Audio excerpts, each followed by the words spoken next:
have to say that I've been actually a Tesla owner for many years. Oh, Since great. Thank you. uh, You're clearly someone of great taste and of manner. well, I will say that I drove from Miami to Fort Lauderdale to meet my brother for dinner, about 40 miles. And I did not touch, oh, well, I touched the wheel, but let me tell you that the Tesla drove very, very nice. The car drove itself, is what you're saying, and you did not need to intervene. It did not need me for this Yeah, entire ride.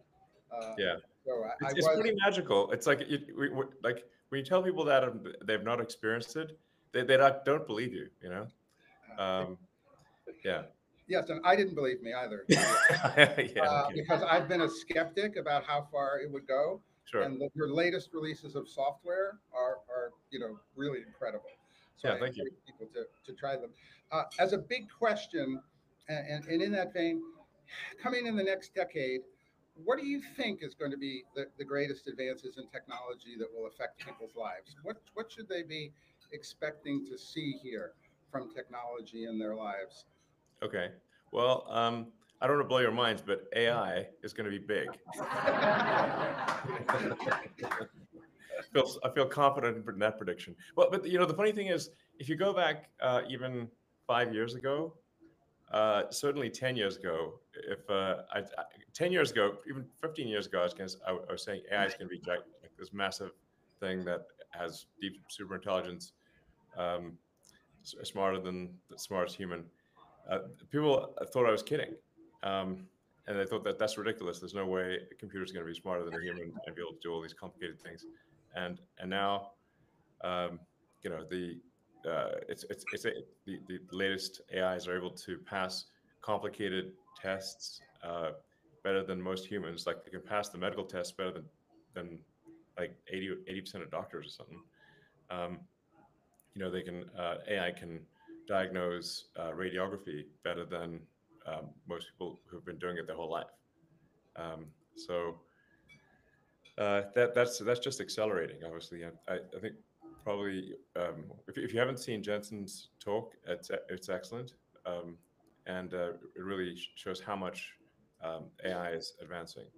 And it's advancing on the hardware front, on the software front, in terms of data. There's like the new sort of thing is synthetic data, because we've actually run out of all the books, and you literally run out of you take the entire internet and all books ever written, um, and all interesting videos, like you don't need 1,000 cat videos that are exactly the same, but all the interesting videos, and you sort of distill that down into uh, tokens, essentially bits of information, and we've now exhausted all of basically the cumulative sum of human knowledge has been exhausted in AI training.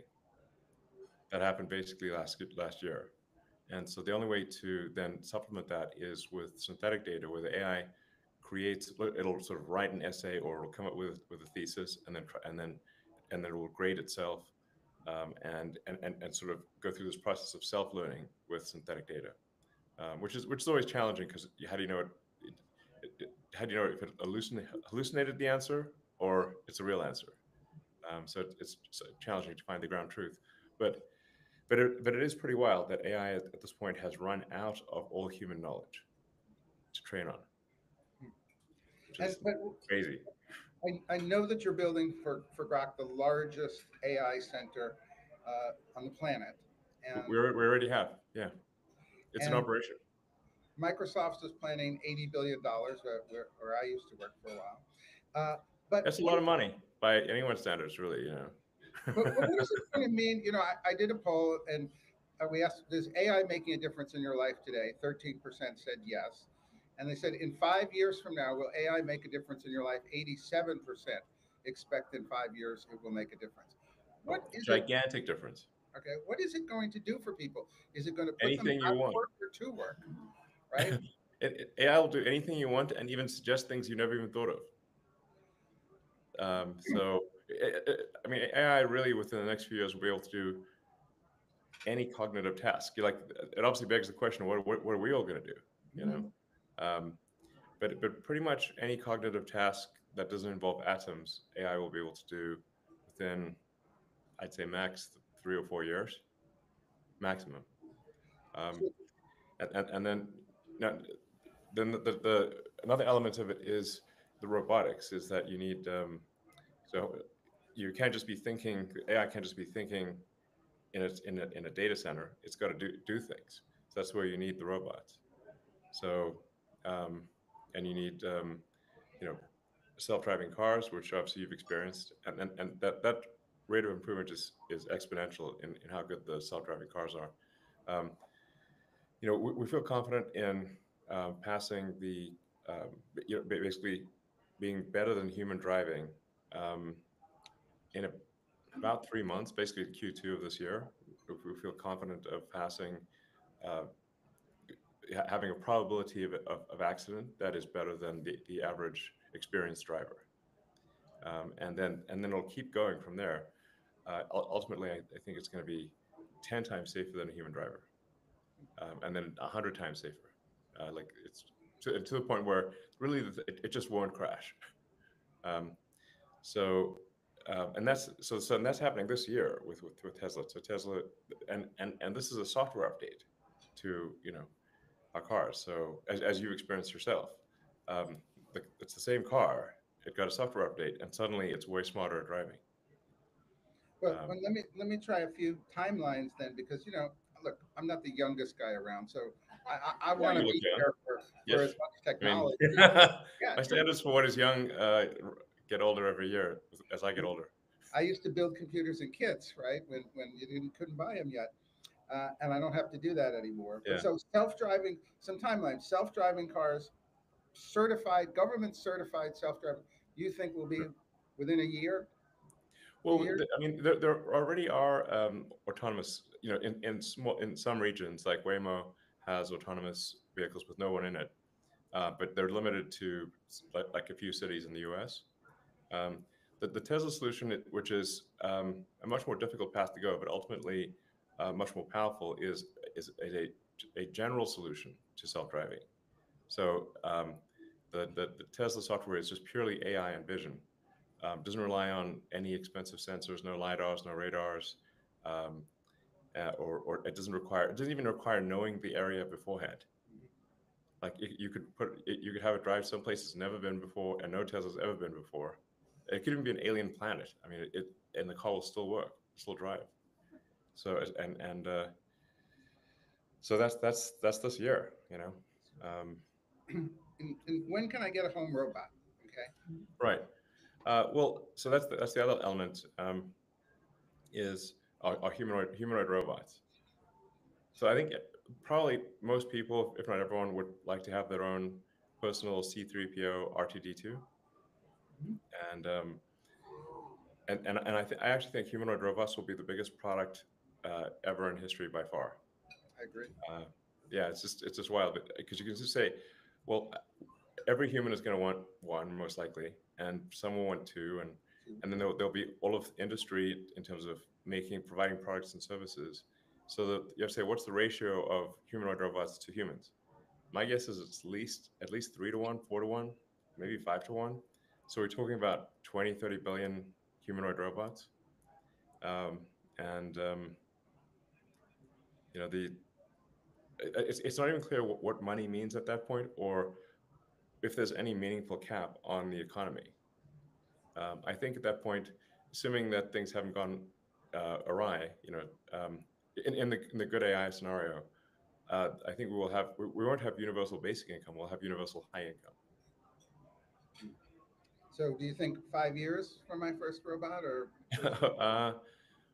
Well, for Tesla, our Optimus robot really it's unless somebody's got something secret we don't know about, our Optimus robot is the most sophisticated humanoid robot in the world. It's got a hand that has 22 degrees of freedom. It looks and feels like a human hand. Um, and we're aiming to have several thousand of those built this year. Initially, we'll test them out at Tesla factories. But then, assuming things go well, we'll 10x that output next year. So we'll aim to do maybe 50 to 100,000 humanoid robots next year, and then 10x it again the following year. It's like 500,000 robots in 3 years. That's a lot. That is a lot. Yeah. I I was telling mean, you guys, like, well, maybe we should think of this in terms of Roman legions. How many legions of robots will we have? Like a Roman legion is 5,000 so troops or something like that. when will we have a colony on Mars? Well, I think we'll be able to send the first uh, uncrewed spacecraft to Mars in 2 years. So Earth and Mars synchronize every 2 years. And so we're at a synchronous point right now. So then the next one will be in roughly 2 years from now. And then there'll be 2 years from then, there'll be another one. So for the first trip, obviously, we want to make sure that we can land Starship without crashing. Like we need to prove that we can land Starship on Mars without incrementing the crater count. And if those land safely, then maybe on the next trip we would send people, and then hopefully that would grow exponentially. So eventually there will be thousands of Starships going to Mars.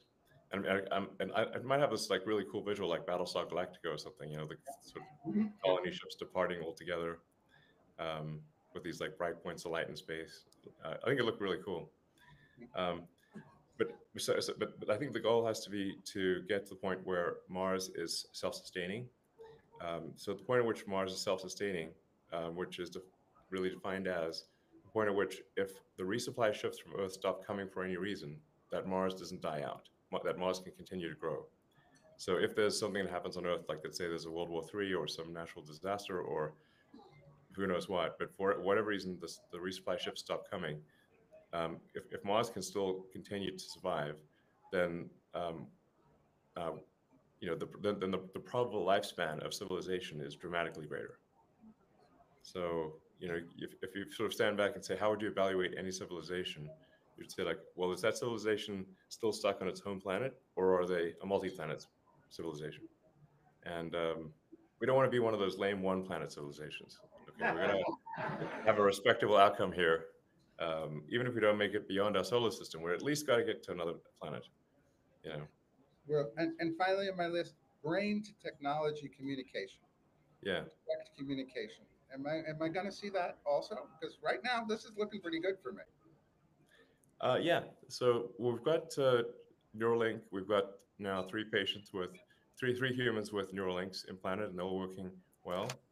Um, and we've upgraded devices where the devices will have more electrodes, basically higher bandwidth, longer battery life, and everything. And so we expect to, you know, hopefully do, I don't know, 20 or 30 patients next year, or this year, I should say, with the upgraded Neuralink devices.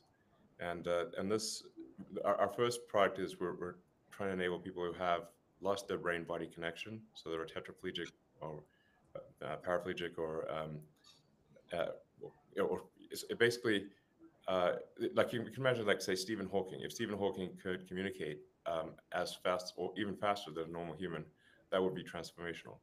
Yeah. So that's sort of our first product is uh, being able to read the motor cortex of the brain and say that if you think about moving your hand, it will move the cursor on the screen, and it enables people to control their computer or their phone just by thinking. And then our next part will be blind sight, so that even if somebody has lost both eyes or has lost the optic nerve, or even if they've been blind from birth, we can interface directly with the visual cortex in the brain and enable them to see. And we already have that working in monkeys. I actually have a monkey who's now had that for I think 2 years, so that enabling sort of basically enabling people to uh, control devices.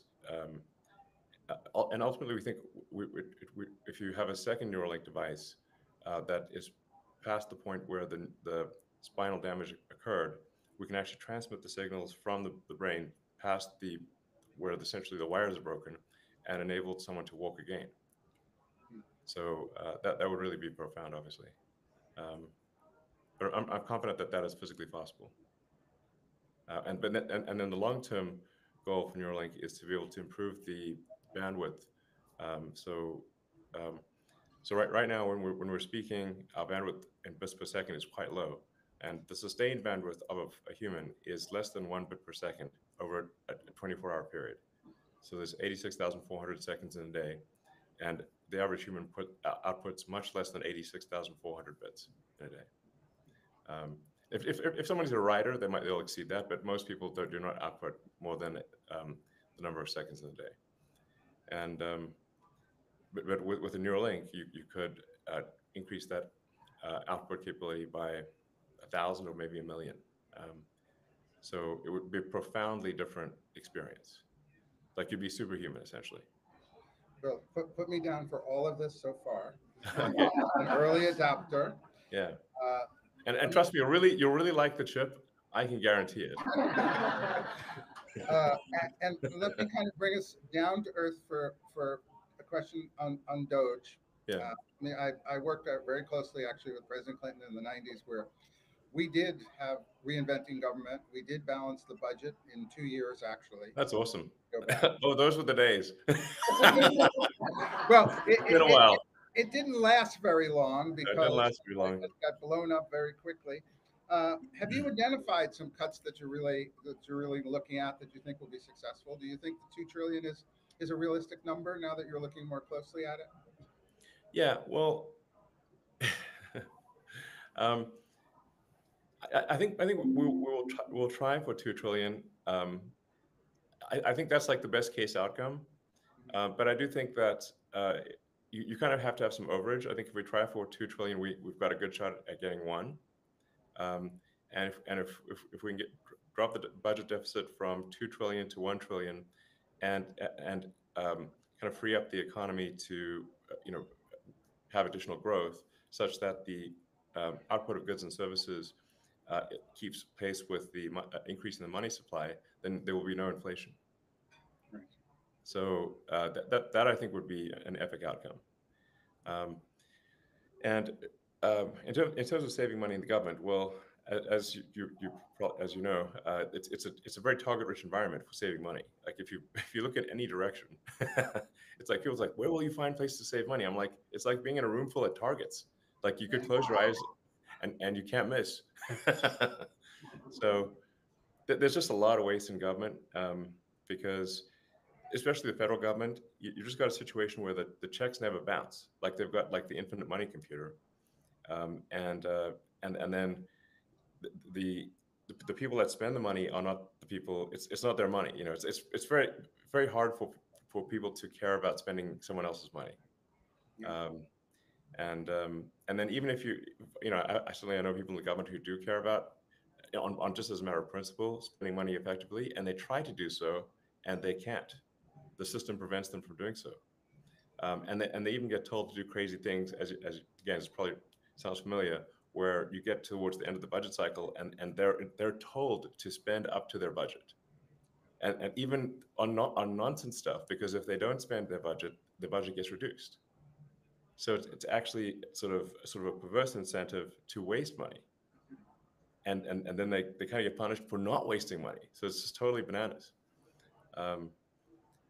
Well, I agree. You will find, I did a mathematical analysis in terms of how government used to do things. So if you take the Brooklyn Bridge or the Lincoln Tunnel and you adjust it for inflation, the infrastructure bill should actually get you 4,000 adjusted Lincoln tunnels, which of course it's not, because government is not as efficient as it used to be. No, exactly. Essentially, that we've had an accumulation of laws and regulations that make basically any large project essentially illegal. And even if you try to do it, you've got to satisfy. You've got to spend way more money on the paperwork than on the thing itself. So, and then it gets delayed, and so there's an element of like Doge, which is very important, which is looking at regulations and getting rid of ones where the harm is worse than the good. Like you say, like, well, any given regulation, it's like, okay, there's some amount of good, some amount of harm, but what's that ratio? Is it like, and there's a lot of regulations where, frankly, they're completely nonsensical. And we want to get rid of nonsensical regulations that do not serve the public good. Well, Linda Yaccarino in her keynote here mentioned the Doge thing, and she got enormous applause. So I think the country is really waiting to see this effort. They're behind it. They're optimistic. Let me try to get in one more topic here before I get one or two other questions out there, which is obviously Mark Zuckerberg made an amazing 180-degree turn. Yeah, You that know, was cool. so what's your reaction to what he did, and his acknowledgement, frankly, that the government was in fact censoring things, or he was censoring things, or the government, or some combination thereof? Yeah, I mean, there's no question. I mean, 1,000% the government was censoring things. We know that for a fact from the Twitter files. Um, I mean, some of the stuff was like pretty illegal, frankly. I mean, the FBI had this portal into Twitter where they could spy on anything and censor anything, and had a 2-week auto delete. So we don't even know what they did, except that they had immense power to do whatever they wanted, which doesn't sound legal. And that sounds pretty crazy. And there was also a lot of self-censoring, and I don't know. There was just a lot of censoring going on, and I think I feel very strongly that you have to have freedom of speech to have a functioning democracy. If you don't have freedom of speech, freedom of expression, then how do you know what's really going on? And if you can't make an informed vote, then you don't have a real democracy. So it's just that's incredibly important to um, I think listen to the wisdom of the founders of the country and say why did they make that the First Amendment? You know, um, and they did it for a reason. Is because they came from places where uh, where there was massive censorship, and the penalties for speaking your mind would be fines, imprisonment, or death. And they're like, we really don't like that. We want that to not be the case in America. So then they, freedom of speech. And So you, yeah, you, you just posted, "You are the media." Are you citizen journalism? I mean, yeah, really becoming more and more important in this age of media, and you see it with the wildfires here. yeah, exactly. It really takes the citizens to report and tell people Yeah, what's happening. yeah. Actually, you can think of it like um, before the internet, you kind of had to have um, the what I call legacy media, of which is you had to have some um, aggregation points where that you'd have reporters go and find things out. Then they would go to their office. They would write up articles. They would then print those articles on paper. That paper would then be distributed. And it was kind of the only way to know what was going on. But it was very slow, especially in the old days. I think when Lincoln was assassinated, I think it took like 3 weeks for that news to reach Asia or something like that. And in fact, in the old days, like you wouldn't even know that your country had gone to war because it would take like a month for the fact, hey, we're at war, to reach your village. Yes. Well, we And so actually yeah, learned about Pearl Harbor because we decoded the Japanese. They yeah, didn't know that we decoded uh, their cyber system at right, the time, and that's how we actually learned about it. yeah, And we have just, if I can squeeze in, I just got 3 minutes here. it's A fine. couple of If you got a little longer if you want.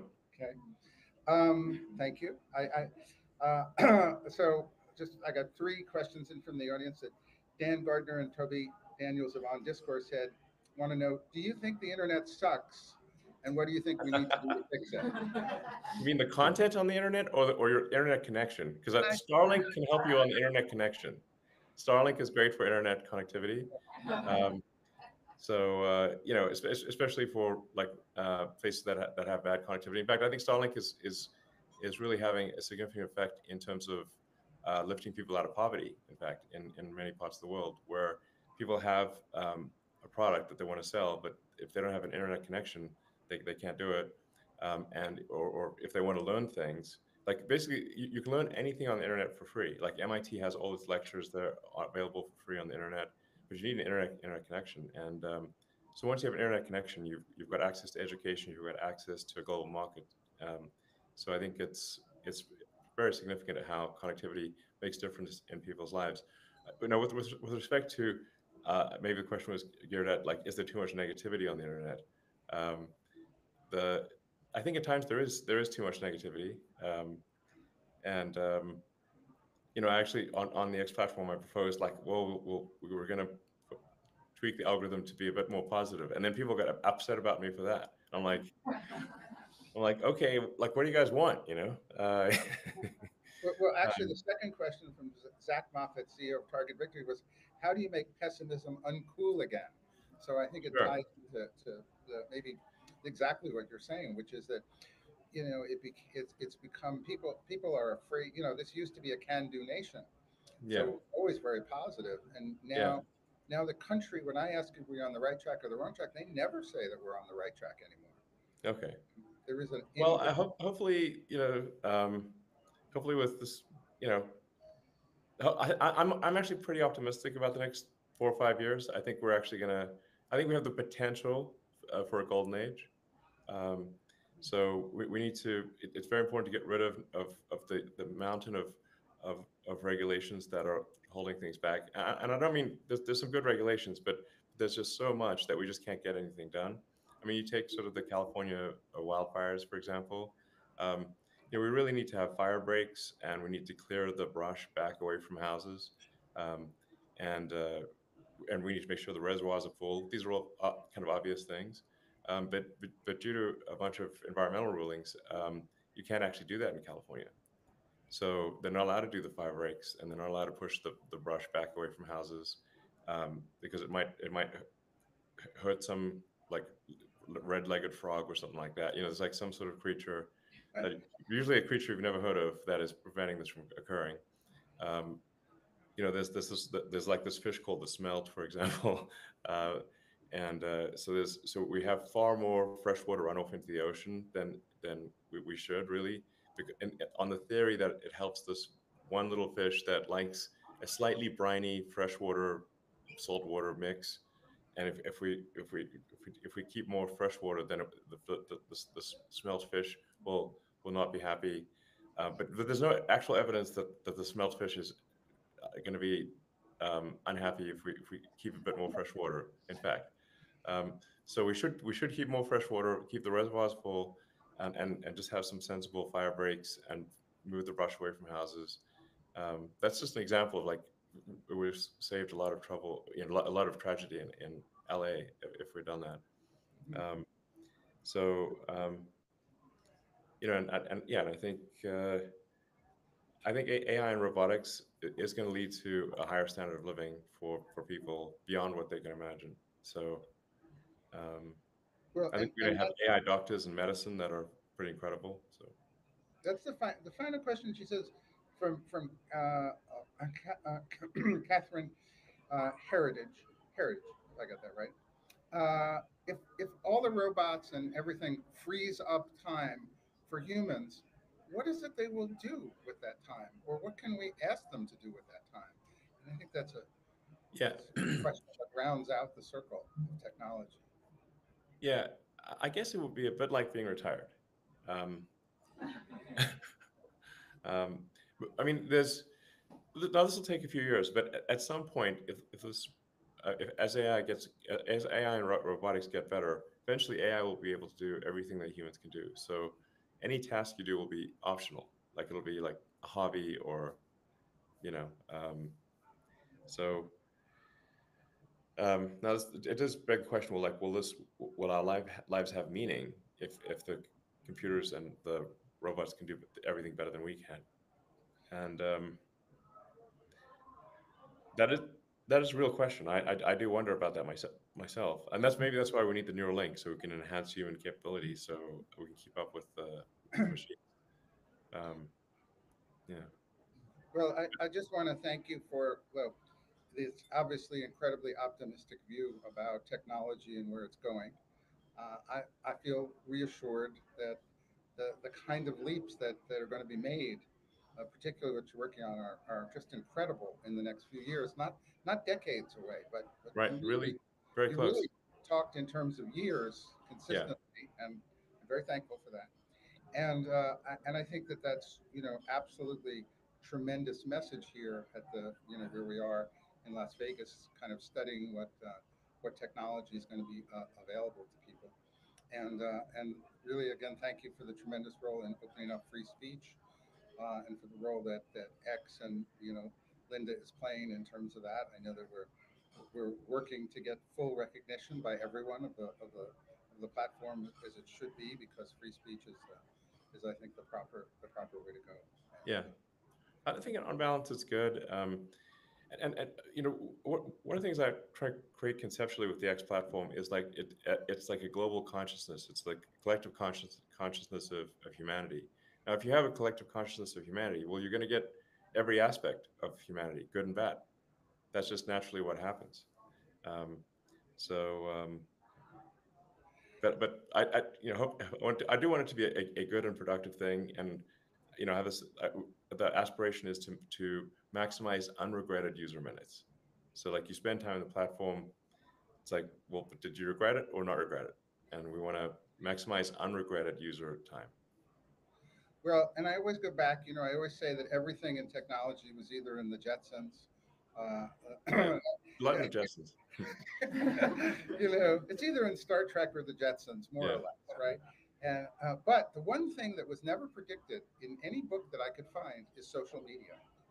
So it's the one thing that they never really. There's no book built around how social media would develop, how it would really impact society, how it would move political movements, and so forth.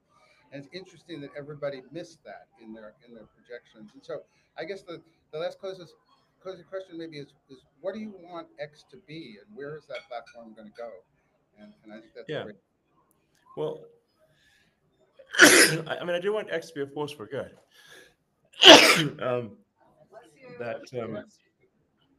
Exactly, Gesundheit.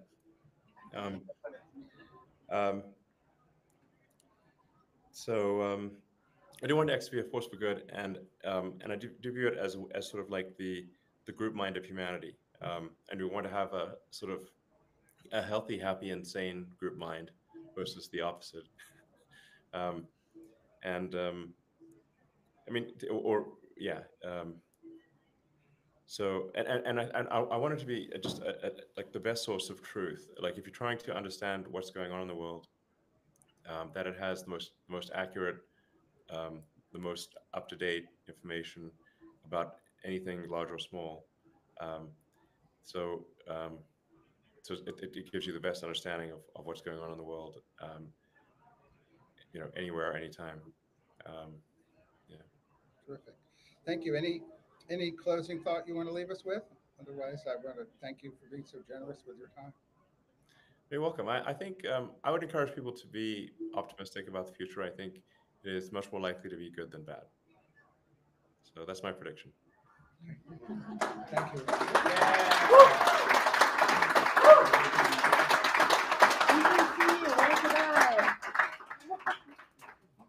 All right, thanks, guys.